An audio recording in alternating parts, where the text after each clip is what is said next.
안녕하십니까. 중기 이슈 톡톡톡. 오늘은 두 번째 손님을 모셨습니다. 두 번째 손님은 T3Q의 박병훈 대표님이시고요. 이 T3Q가 하는 비즈니스는 AI 플랫폼을 만드는 사업을 하고 있습니다.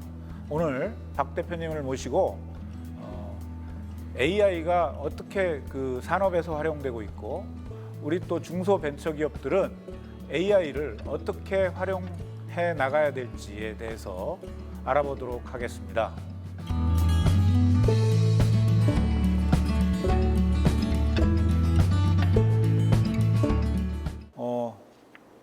오늘 지금 저희 녹화가 지금 시간이 몇 시죠? 7시 반이죠? 7시 저녁. 반 정도 됩니다. 전 지금 퇴근해서 집에 가야 되는데 지금 우리 박 대표님 너무 바쁘셔가지고 이 시간 잡은 겁니다. 배려해 주셔서 감사합니다. 그래서 오늘 아주 재밌게 이 얘기를 풀어주셔야 돼요. 네. 왜냐하면 인공지능이라는 게 굉장히 어렵잖아요. 일반 사람들이. 특히 인공지능을 기반으로 해서 비즈니스를 한다고 했을 때 과연 그거 가지고 돈을 어떻게 벌까? 예를 들어서 뭐 일반인들이야. 지난번 3년 전인가요? 알파고가, 구글의 알파고가 이세돌 구단을 이기면서 인공지능이라는 게 이게 대단한 거구나라는 정도는 알고 있지만, 과연 이 인공지능이 구체적으로 어떻게 돈을 만들어낼 수 있고, 또 우리의 삶을 어떻게 편리하게 해서 또 그런 서비스를 하는 중소기업들을 어떻게 키울 수 있는가, 이거에 대해서 잘 모를 수 있을 것 같아요. 그래서 네. 오늘 하여간 기대가 됩니다. 우선 이 이름도 참 어려운데 T3Q, 네. 이게 무슨 뜻인지부터 시작을 해서 T3Q라는 회사에 대해서 좀 간단하게 설명을 좀 해주시죠. 네, T3Q라는 회사의 이름을 많이들 여쭙는데요. 사실은 저는 이제 아주 어렸을 때 사업을 시작했죠. 33살 때 시작했으니까요. 그때 제가 생각했던 거는 삼성 SDS 개발자로 시작했으니까요. 그 사회생활을. 그때 소프트웨어 개발에 있어서 타임은 좀 줄여야 될 것으로 생각했고요. 퀄리티, 품질은 높여야 될 것으로 생각을 했던 것 같습니다. 그래서 생각했던 게 시간은 3분의 1로 줄이고 T. 네. T. 네. 그리고 퀄리티, 품질은 3배 높이는 Q. 소프트웨어 개발 회사. 이런 회사 한번 만들어 보자라고 해서 T는 3분의 1 줄이고, 그렇습니다. Q는 3분의 3배 곱하기 3으로 올리고 9배의 생산성을 만들 수 있는 회사. 그렇게 해서 T3Q가 됐군요. 네, 그렇습니다. 네. 근데 이름을 이렇게 암호같이 짓네. 약간 좋은 그래서 한번 여쭤봐 주시는 거잖아요. 그러니까 그렇죠. 물론 그래서 좀 기억하기도 또 인상에 남기도 하고 네. 그런 것 같습니다. 자, 그러면 이 T3Q 뭐 하는 회사죠? 인공지능에서 특히? 저도 이 질문을 받으면 굉장히 어렵다라는 느낌을 드는데요. 저희는 이렇게 얘기하면 될 것 같습니다. T3Q라는 회사는 인공지능을 쉽게 하는 회사이고 싶습니다. 그건 무슨 말이냐면 사람들이 다 인공지능이 매우 어렵다고 말합니다. 저는 인공지능이 어렵다는데 일부 동의하지만 일반적으로 우리가 사용하는 개발자나 프로그래머, 그리고 실제 사용하는 사람들한테는 인공지능이 어려워서는 안 된다고 생각합니다.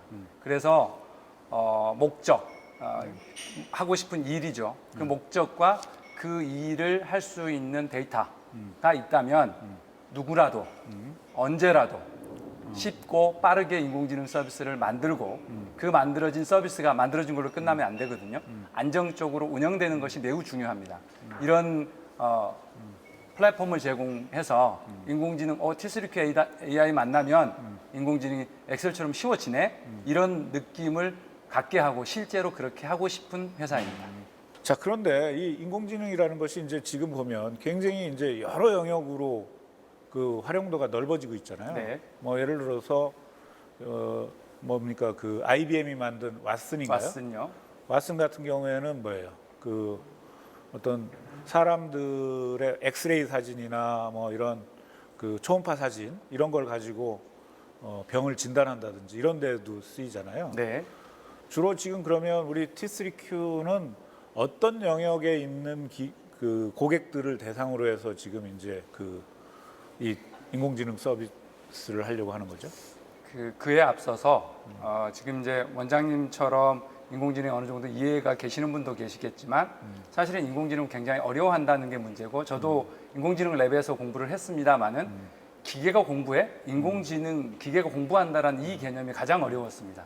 그래서 간단히 말씀을 드리면 사람이 공부하는 그것과 똑같거든요. 사람이 공부하는 대신 기계가 공부한다라고 생각하면 이렇습니다. 만일에 제 자녀가 입시를 준비하고 있다면 제 자녀는 최소한 몇 과목의 공부를 해야 되겠죠. 몇 과목의 공부를 하기 위해서는 문제가 있는 곳에 가야 합니다. 그리고 그 문제가 맞았는지 틀렸는지를 확인하기 위해서는 답도 있어야겠죠. 그러면 문제와 답이 있는 국어의 문제와 답이 있는 국어 학원을 가는 거고요. 영어의 문제와 답이 있는 영어 학원을 가는 거고요. 수학의 문제와 답이 있는 수학 학원을 가는 거죠. 즉 다시 말하면 기계도 마찬가지라는 거죠. 어떤 목적, 시험을 보는 목적이 정해지면 그 목적을 달성하기 위해서 공부를 해야 되는데 공부거리가 필요한 거죠. 그러면 그것이 국어 문제와 답이고 수학 문제가 답이고 영어 문제와 답이라는 거죠. 그러면 우리는 그 문제가 확보됐습니다. 그러면 우리 자녀는 뭐를 할까요? 내가 어떻게 공부를 해야 되지? 하루에 몇 시간 공부할까? 어떤 선생님한테 배울까? 이런 것들을 고민하게 되고 우리는 이것을 뭐라고 하느냐면 공부 방법을 정의한다.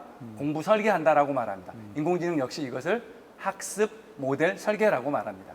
그러면 이제 학습 모델도 설계됐고 공부할 데이터도 나왔으면 이제 진짜 하는 건 뭐가 남았을까요? 실제로 내가 그 데이터를 내가 정의한 방법에 의해서 공부하는 거예요. 공부한다는 건 별게 아닙니다. 사람도 공부한다는 것은 그 데이터를 받아들이고 이 문제, 이거 답, 이거를 패턴화해서 기억시키는 거거든요. 그렇게 패턴화해서 기억시키면 내가 풀었던 것과 유사한 새로운 문제가 들어오면 어떻게 될까요? 저는 그 문제를 풀 수 있는 거죠. 그런데 생판, 내가 풀지 않았던 문제가 들어오면 풀지 못하죠. 사람도 그렇습니다. 기계도 예외가 아니죠.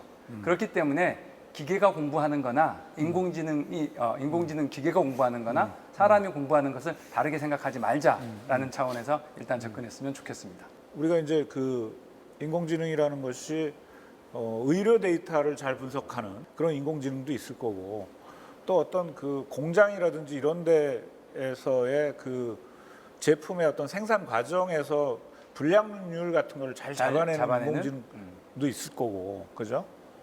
그러니까 이제 많이 다를 텐데 우리 T3Q가 지금 주로 그 대상으로 하는 어떤 고객들 어디예요? 그러니까 그 고객군이. 지금 좋은 말씀을 해주셨는데요. 사실은 우리가 지금 원장님께서 말씀하셨던 어떤 도둑놈을 잡고 그리고 금융에서 이상 징후를 탐지하고 스마트 팩토리에서 양부를 판단하고 이상을 탐지하는 이런 일들이 바로 인공지능이 하는 일들입니다. 그런데 잘 보시면 인공지능 기계는 우리가 알고 있는 국방이니 금융이니 스마트 팩토리니 이런 걸 전혀 알지 못합니다. 그러면 인공지능이 무엇을 할 수 있고 왜 인공지능이 그런 일을 할 수 있는지를 아는 게 먼저여야 될 것 같은데요. 사실은 인공지능이란 녀석이 할 수 있는 일은 기계가 공부할 수 있고 판단할 수 있는 일을 태스크라고 보면 이 태스크는 대략 4가지 정도 되는 거거든요.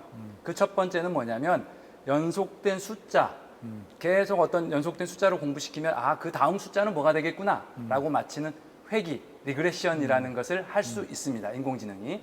또 다른 하나는 뭐냐면 여러 가지 어떤 분류죠. 책을 주고 물컵을 주고 사람을 주고 어떤 탱크를 주고 이렇게 해서 분류해내는 이런 것들이 인공지능이 할 수 있는 겁니다. 이건 분류 클래시피케이션이라고 하는 거죠. 그러면 지금 제가 말씀드린 건 회귀와 분류에 대해서 얘기했고요. 인공지능이 할 수 있는 2가지를 얘기했는데 또 2가지가 더 있죠. 하나는 뭐냐면 이상탐지라는 건데 이 이상탐지라는 건 뭐냐면 아까 원장님께서 말씀하셨던 거 어떤 기계가 이상한 거 그리고 금융에서 내 카드가 잘못 쓰인 것 이런 것들이 이상탐지의 대체적인 예입니다. 그러면 인공지능이 할 수 있는 건 이 이상탐지를 할 수 있는 알고리즘을 가지면 되는 거죠. 그러면 회귀, 클래시피케이션 그리고 이상탐지를 인공지능이 할 수 있어요. 또 하나는 뭐냐면 이 3가지는 대략 문제와 답을 줍니다. 그럼 문제와 답을 줬기 때문에 그런 기반으로 공부를 해서 맞추는 건데 지금 얘기하려고 하는 이 친구는 문제만 줍니다. 그럼 사람한테 여기 우리 이 주변에 있는 기구들을 아무것도 가르쳐주지 않아요. 모르는 애한테 너가 어떻게 한번 해볼래? 그러면 그 애가 할 수 있는 것은 자기 느낌상, 자기 경험상 뭔가 좀 어찌어찌 비슷하다고 하는 것들이 묶어내는 일을 하게 될 겁니다. 그것을 클러스터링이라고 합니다. 군집화라고 하는 거죠. 다시 말하면 인공지능은 도메인하고 상관없이 들어온 데이터를 가지고 어떤 점 하나, 연속된 선에서 점을 하나 맞춘다거나 분류를 해낸다거나 그다음에 이상 탐지를 한다거나 분집화를 해내는 것을 하는 겁니다.